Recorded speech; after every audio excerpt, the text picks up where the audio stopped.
राधे, जय श्री कृष्ण। बृहस्पतिवार व्रत कथा आरती। जय श्रीमन नारायण। भगवान बृहस्पति देव की पूजा अर्चना के लिए बृहस्पतिवार को व्रत करके बृहस्पतिवार की व्रत कथा को पढ़ने अथवा किसी दूसरे स्त्री पुरुष द्वारा सुनने की प्राचीन परंपरा है। बृहस्पतिवार का व्रत करने और व्रत कथा सुनने से स्त्री पुरुषों की सभी मनोकामनाएं पूरी होती हैं। इस व्रत से धन संपत्ति की प्राप्ति होती है, निसंतानों को पुत्र प्राप्ति होती है, परिवार में सुख शांति बनी रहती है, सभी आनंद पूर्वक रहते हैं। बृहस्पतिवार को सूर्योदय से पहले उठकर स्नान आदि से निवृत्त होकर भगवान बृहस्पति देव को स्मरण करते हुए व्रत का आरंभ करना चाहिए। उपासक को घर के किसी कक्ष में छोटा अथवा बड़ा पूजा स्थल बनाकर उसमें भगवान बृहस्पति देव की प्रतिमा की स्थापना करनी चाहिए। घर के समीप किसी मंदिर में जाकर भी भगवान बृहस्पति देव की पूजा की जा सकती है। भगवान बृहस्पति देव पीले रंग के पुष्प और पूजा के लिए पीले रंग की सामग्री को विशेष रूप से पसंद करते हैं। इसलिए स्नान के बाद पीले रंग के वस्त्र धारण करने का विशेष महत्व बताया गया है। पीले रंग के पुष्प, केले और पीले चंदन से भगवान बृहस्पति देव की पूजा करें। भोजन में चने की दाल, बेसन और दूसरे पीले रंग के खाद्य पदार्थों का ही सेवन करना चाहिए। व्रत करने वाले पुरुष बृहस्पतिवार को दाढ़ी व सिर के बाल न कटवाएं। पूजा के समय भगवान बृहस्पति देव से जो मनोकामना प्रकट की जाती है वह उस मनोकामना को अवश्य पूरी करते हैं। इस व्रत में व्रत कथा पढ़ने और श्रवण करने का विशेष महत्व बताया गया है। कथा है, प्राचीन समय की बात है। भारत में एक राजा राज्य करता था। वह बड़ा प्रतापी तथा दानी था। वह नित्य प्रति मंदिर में भगवत दर्शन करने जाता था। वह ब्राह्मण और गुरु की सेवा किया करता था। उसके द्वार से कोई भी याचक निराश होकर नहीं लौटता था।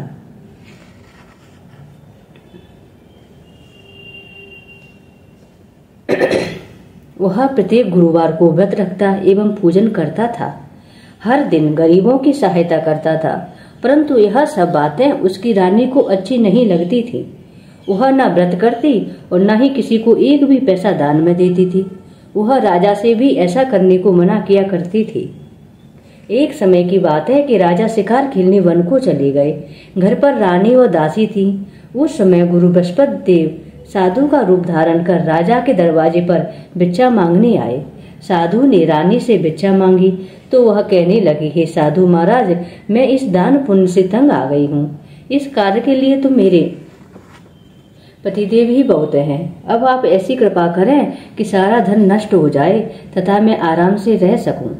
साधु रूपी बृहस्पति देव ने कहा, हे देवी, तुम तो बड़ी विचित्र हो। संतान और धन से कोई दुखी नहीं होता, इसको सभी चाहते हैं। पापी भी पुत्र और धन की इच्छा करता है। अगर तुम्हारे पास धन अधिक है तो भूखे मनुष्यों को भोजन कराओ, प्याऊ लगवाओ, ब्राह्मणों को दान दो, धर्मशालाएं बनवाओ, कुआं, तालाब, बावड़ी, बाग बगीचे आदि का निर्माण करवाओ तथा निर्धनों की कुंवारी कन्याओं का विवाह कराओ, साथ ही यज्ञ आदि कराओ।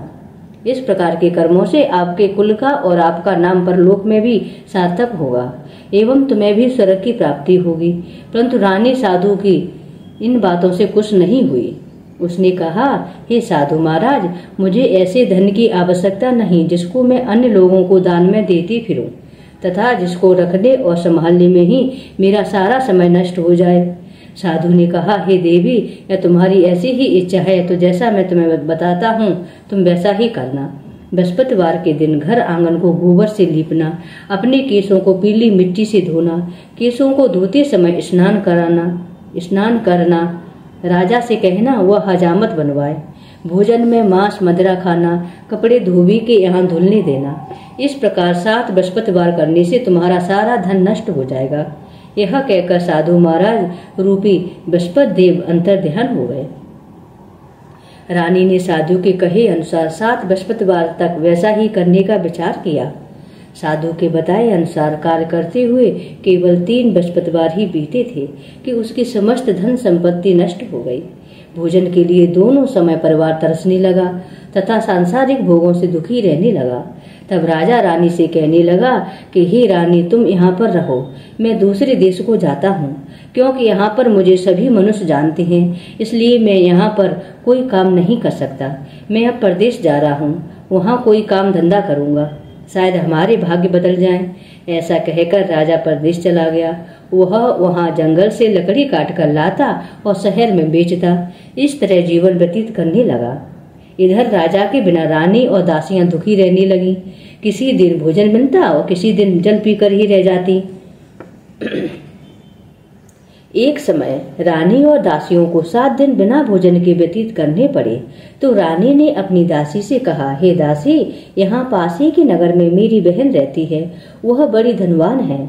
तू उसके पास जा और वहाँ से 5 सेर बेजर मांग कर ले आ, जिससे कुछ समय के लिए गुजर हो जाए। दासी रानी की बहन के पास गई। रानी की बहन उस समय पूजा कर रही थी। बृहस्पतिवार का दिन था। दासी ने रानी की बहन से कहा, हे रानी, मुझे आपकी बहन ने भेजा है, मुझे 5 सेर बेजर दे दो। दासी ने यह बात अनेक बार कही, परंतु रानी की बहन ने कोई उत्तर नहीं दिया, क्योंकि वह उस समय बृहस्पतिवार की कथा सुन रही थी। जब दासी को रानी की बहन से कोई उत्तर नहीं मिला तो वह बहुत दुखी हुई। उसे क्रोध भी आया। वह लौटकर रानी से बोली, हे रानी, आपकी बहन बहुत ही घमंडी है, वह छोटे लोगों से बात भी नहीं करती। मैंने उससे कहा तो उसने कोई उत्तर नहीं दिया, मैं वापस चली आई। तब रानी बोली, हे दासी, इसमें उसका कोई दोष नहीं है। जब बुरे दिन आते हैं तब कोई सहारा नहीं देता। अच्छे बुरे का पता विपत्ति में ही लगता है। जो ईश्वर की इच्छा होगी वही होगा। यह सब हमारे भाग्य का दोष है। उधर रानी की बहन ने सोचा कि मेरी बहन की दासी आई थी, परंतु मैं उससे नहीं बोली, इससे वह बहुत दुखी हुई होगी। अतः कथा सुन और विष्णु भगवान का पूजन समाप्त कर वह अपनी बहन के घर आई और कहने लगी, हे बहन, मैं बृहस्पतिवार का व्रत कर रही थी, तुम्हारी दासी हमारे घर गई थी, परंतु जब तक कथा होती है तब तक हम लोग न उठते हैं और न बोलते हैं, इसलिए मैं नहीं बोली। कहो दासी क्यों गई थी? तब रानी बोली, बहन, हमारे घर पर अनाज नहीं था, वैसे तुमसे कोई बात छिपी नहीं है, इस कारण मैंने दासी को तुम्हारे पास 5 सेर बेजर लेने के लिए भेजा था। रानी की बहन बोली, बहन देखो, बृहस्पति भगवान सबकी मनोकामना पूर्ण करते हैं, देखो शायद तुम्हारे घर में ही अनाज रखा हो। यह सुनकर दासी घर के अंदर गई तो वहां उसे एक घड़ा बेजर का भरा मिला। उसे बड़ी हैरानी हुई, क्योंकि उसने एक एक बर्तन देख लिया था। उसने बाहर आकर रानी को बताया। दासी अपनी रानी से कहने लगी, हे रानी देखो, वैसे हमको जब अन्न नहीं मिलता तो हम रोज ही व्रत करते हैं। अगर इनसे इस व्रत की विधि और कथा पूछ ली जाए तो उसे हम भी कर लिया करेंगे। दासी के कहने पर रानी ने अपनी बहन से बृहस्पतिवार व्रत के बारे में पूछा।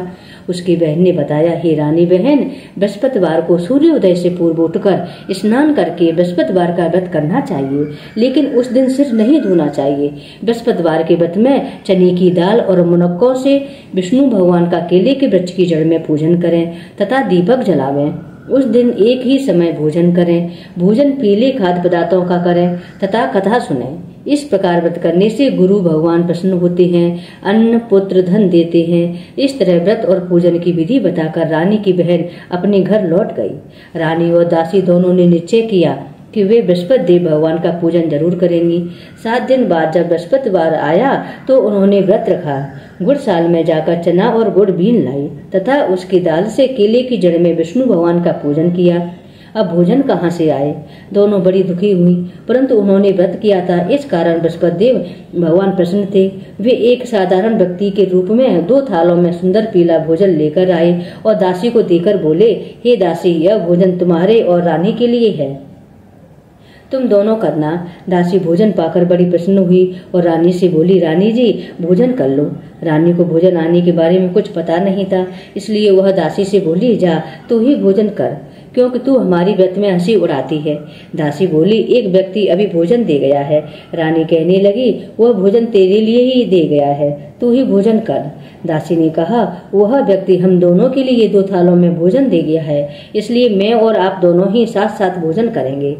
फिर दोनों ने गुरु भगवान को नमस्कार कर भोजन प्रारंभ किया। उसके बाद से वे प्रत्येक बृहस्पतिवार को गुरु भगवान का व्रत और पूजन करने लगे।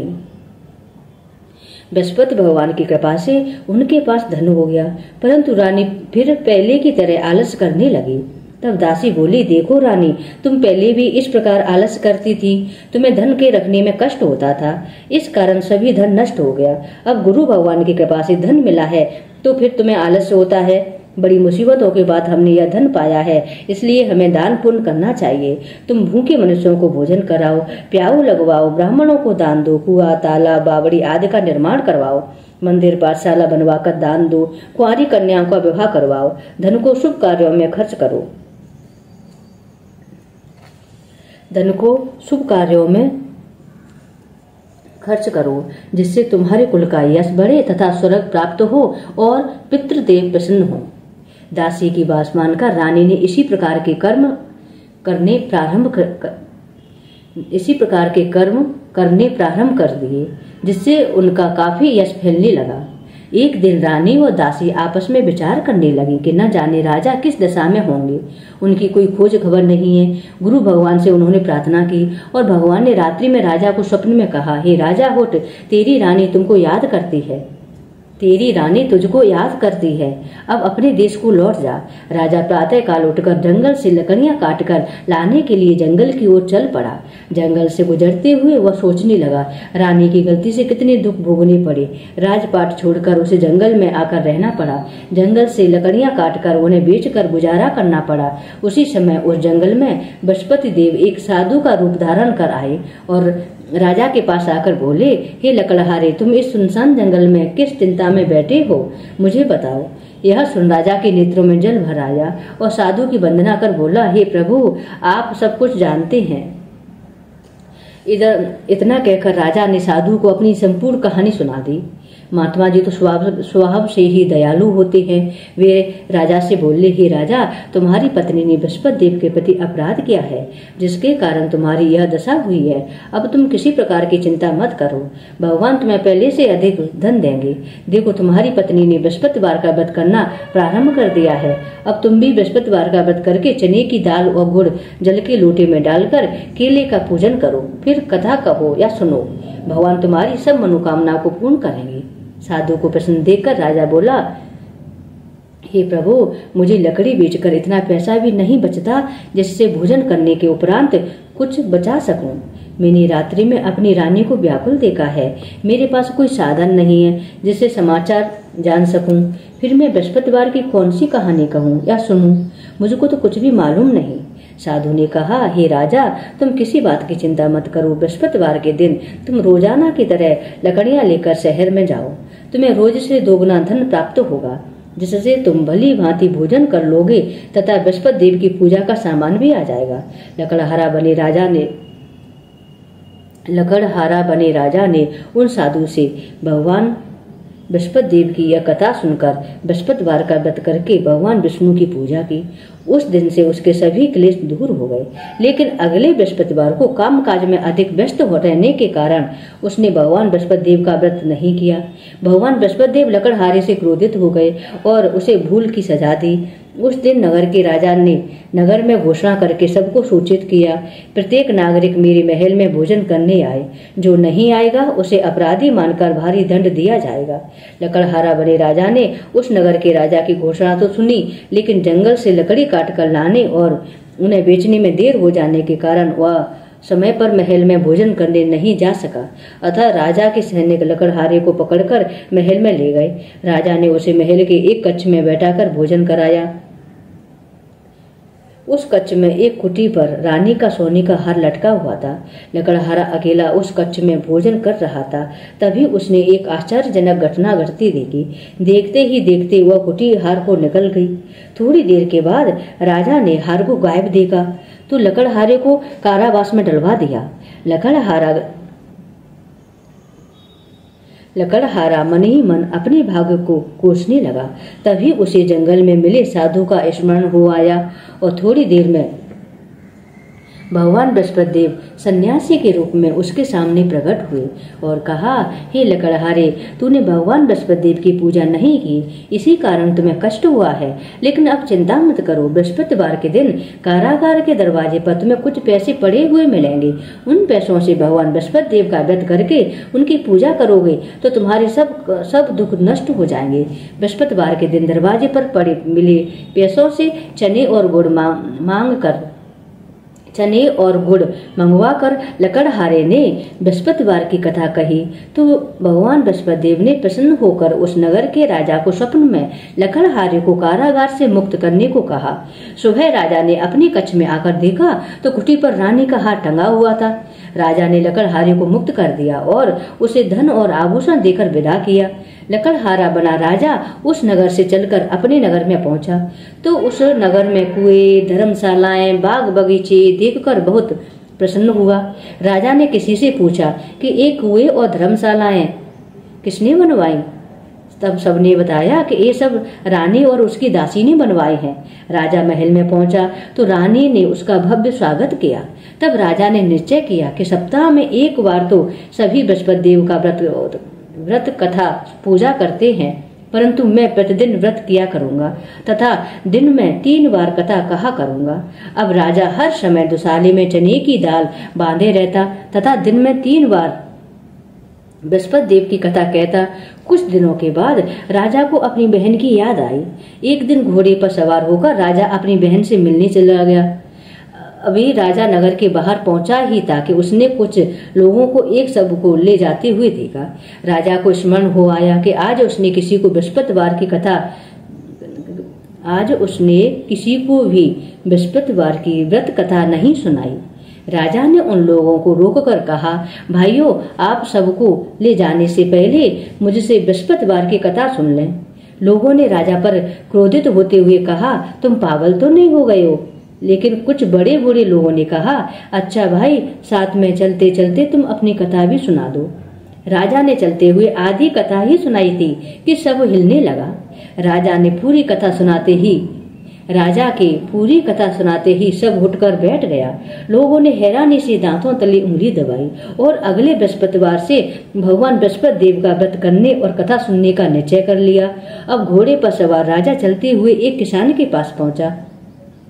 किसान अपने खेत में हल चला रहा था। राजा ने कहा, अरे भाई, मुझसे बृहस्पतिवार की कथा सुन लो। किसान झुंझला कर बोला, अरे भाई, देख नहीं रहे हो, जितनी देर तक मैं तुम्हारी कथा सुनूंगा उतनी देर में तुम्हें पूरे खेत में हल चला लूंगा। राजा निराश होकर चलने लगा। तभी किसान की बैल पछाड़ खाकर जमीन पर गिर पड़ी। किसान के पेट में जोरों का दर्द होने लगा। उस किसान की पत्नी जब खाना लेकर आई तो उसने किसान से इस बारे में पूछा। किसान ने घुड़सवार की पूरी कहानी सुनाई। किसान की पत्नी दौड़ती हुई राजा के पास पहुंचकर हाथ जोड़कर बोली, भैया, मैं तुम्हारी कथा सुनने को तैयार हूँ। राजा ने उसके साथ खेत पर चलकर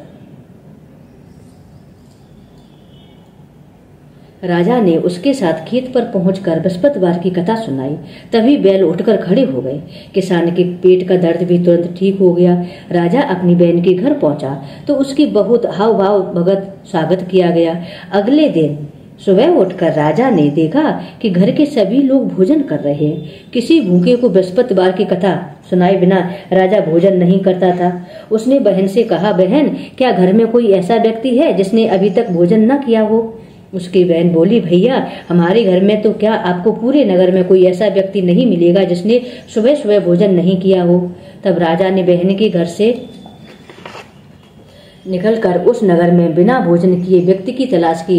एक कुम्हार के घर में उसका बेटा बीमार होने के कारण भूखा रह गया। राजा ने उसको जाकर बृहस्पतिवार की कथा सुनाई।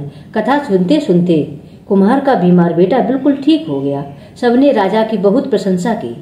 एक दिन राजा ने अपनी बहन से कहा, बहन, अब हम अपने घर जाना चाहते हैं, तुम भी हमारे साथ चलो। कुछ दिन वहां रहकर लौट आना।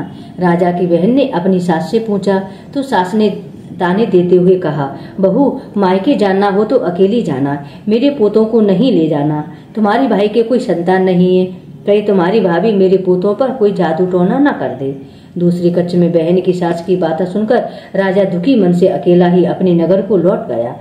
रानी ने राजा से कहा, आप तो अपनी बहन को साथ लाने की बात कहकर गए थे। आप तो अपनी बहन को साथ लाने की बात कहकर गए थे, फिर बहन को साथ क्यों नहीं लाए? तब राजा ने दुखी होते हुए कहा, रानी, हम संतान हैं, इसलिए कोई हमारे घर आना पसंद नहीं करता। रानी ने राजा को समझाया कि हे प्राणनाथ, हमें बृहस्पति देव ने सब कुछ दिया है, अब भगवान बृहस्पति देव हमें संतान भी अवश्य देंगे। बृहस्पतिवार को विधिवत व्रत करते हुए राजा रानी ने भगवान बृहस्पति देव से संतान के लिए प्रार्थना की। कुछ दिनों के बाद उन्होंने स्वप्न में दर्शन देते हुए कहा, हे राजन, तेरी मनोकामना अवश्य पूरी होगी। 1 सप्ताह के बाद रानी गर्भवती हो गई। 10वें महीने रानी ने एक सुंदर पुत्र को जन्म दिया। राजा रानी जीवन पर्यंत बृहस्पतिवार का व्रत करते रहे। उनके घर में धन की वर्षा होती रही। इस तरह आनंद पूर्वक जीवन यापन करते हुए राजा रानी भगवान बृहस्पति देव की अनुकंपा से मोक्ष को प्राप्त करके सीधे वैकुंठ धाम को पहुंच गए। बृहस्पतिवार को विधिवत व्रत करके जो स्त्री पुरुष भगवान विष्णु की पूजा करते हैं, भगवान उनकी सभी मनोकामनाएं पूरी करते हैं। बोलो बृहस्पति देव भगवान की जय। श्री हरि नारायण की जय। लक्ष्मी नारायण की जय। ओम जय बृहस्पति देवा स्वामी, जय बृहस्पति देवा। छिन छिन भोग लगाऊं, छिन छिन भोग लगाऊं, कदली फल मेवा। ओम जय बृहस्पति देवा स्वामी, जय बृहस्पति देवा। तुम पूर्ण परमात्मा, तुम्हें अंतर्यामी, स्वामी तुम्हें अंतर्यामी। जगत पिता जगदीश्वर, जगत पिता जगदीश्वर, तुम सबकी स्वामी। ओम जय बृहस्पति देवा स्वामी, जय बृहस्पति देवा। चरणामृत निज निर्मल, सब पातक हरता, स्वामी सब पातक हरता। सकल मनोरथ दायक, कृपा करो भरता। ओम जय बृहस्पति देवा स्वामी, जय बृहस्पति देवा। तनु मन धन अर्पण करी, जो जन शरण पड़े, स्वामी जो जन शरण पड़े। प्रभु प्रगटे तब होकर, प्रभु प्रगटे तब होकर, आकर द्वार खड़े। ओम जय बृहस्पति देवा स्वामी, जय बृहस्पति देवा। दीन दयाल दयानिधि, भक्तन हितकारी, स्वामी भक्तन हितकारी। पाप दोष सब हरता, पाप दोष सब हरता, भवबंधन हारे। ओम जय बृहस्पति देवा स्वामी, जय बृहस्पति देवा। सकल मनोरथ दायक, सब संशय हारी, स्वामी सब संशय हारी। विषय विकार मिटाओ, विषय विकार मिटाओ, संतन सुखकारी। ओम जय बृहस्पति देवा स्वामी, जय बृहस्पति देवा। सकल मनोरथ दायक, सब संशय हारी। विषय विकार मिटाओ, संतन सुखकारी। जो कोई आरती तेरी प्रेम सहित गावे, स्वामी प्रेम सहित गावे। ज्येष्ठानंद आनंद, सोने चय पावे। ओम जय बृहस्पति देवा स्वामी जय बृहस्पति देवा। ओम जय बृहस्पति देवा। स्वामी जय बृहस्पति देवा। बोलो बृहस्पति देव भगवान की जय। श्री हरि नारायण की जय। लक्ष्मी नारायण की जय। माँ खान बाली की जय।